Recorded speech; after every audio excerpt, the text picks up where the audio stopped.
A Republican senator has blocked the passage of a bill to protect access to in vitro fertilization nationwide. Senator Sidney Hyde-Smith of Mississippi objected to the measure's approval yesterday.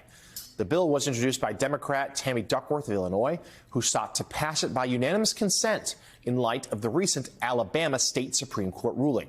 But Hyde-Smith said the bill goes too far. Take a listen.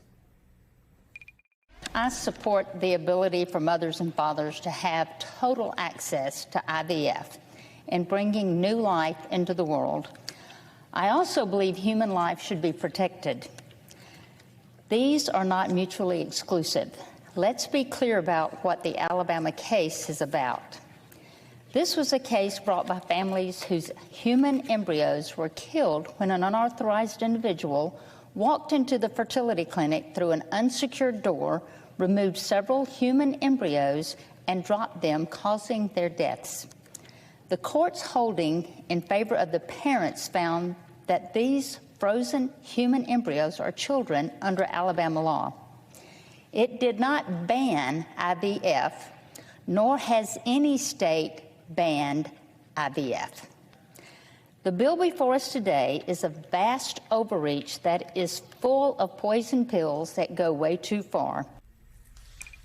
Joining us now, former White House Director of Communications to President Obama and the Director of Communications for Hillary Clinton's 2016 presidential campaign, Jen Palmieri. Jen, also an MSNBC political analyst. Good to see you this morning. So let's talk about the politics of IVF. After that Alabama decision, it seems like most Republicans went trying to run away from it, but we're seeing here on the Senate floor, that's going to be hard to do. Give us your sense of the continued fallout.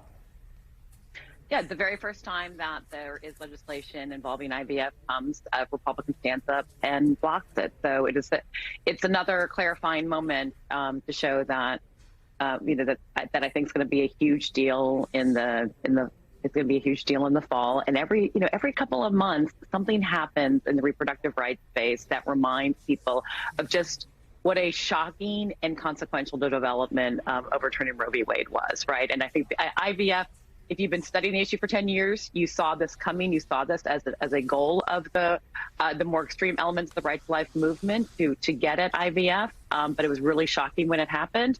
And Republicans are trying to backpedal, but people just don't buy it. Even when, you'll remember when Glenn Youngkin in Virginia, the Virginia Republican governor, tried to pursue as a campaign strategy to win Republican seats in his state legislature what he considered to be a moderate 15-week ban, and voters rejected that, with big margins, so much so that Democrats picked up seats there. It's like they don't trust Republicans on these.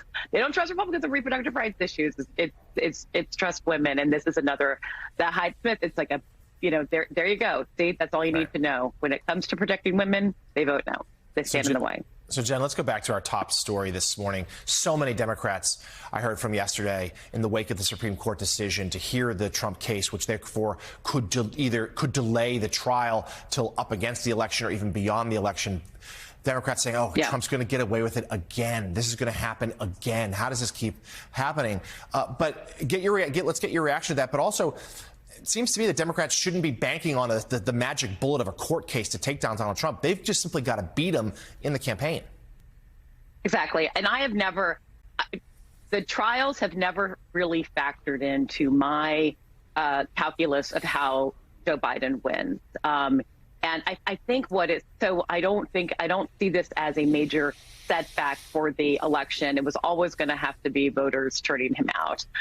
But I think it's sort of unnerving for us all, because even those of us who saw, we saw this court overturn Roe v. Wade. We understand it's an extreme court, but we thought that they would take this presidential immunity case seriously. And for them to delay it as much as they have, that is very unsettling. It gives you the sense of maybe it's already too late. Maybe we've already lost the democracy.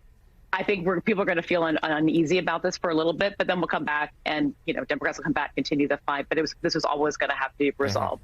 On Election Day. I would say Biden campaign aides have been clear. They weren't banking on the court cases to take out Trump. They know they have to do the work. And Jen, and lastly, in our last minute here, give us we mentioned earlier the dueling border visits from Trump and Biden today, 300 miles apart. What does President Biden need to do today?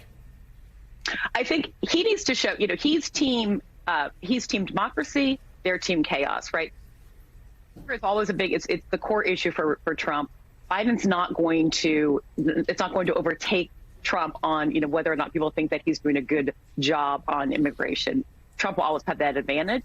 But Biden is team democracy. He goes down there to show we are trying to solve the problem. We are facing the problem. We've done a lot to solve the problem, and they are the ones standing in the way, and they are doing it for political reasons. So Biden has a different charge down there than Trump. And I think it's important that he's doing this to show that he is trying to tackle the problem, and it's their politics that are standing in the way. So he has a different job to do down there than what Trump is trying to achieve, which is more showboating. Right. To remind voters that Donald Trump himself said, hey, preserve immigration is a campaign issue. And therefore, the Republicans made that bill go away. Biden, we're hearing from today saying, I was going to sign it. Jen Palmieri, thank you so much for joining us this morning. And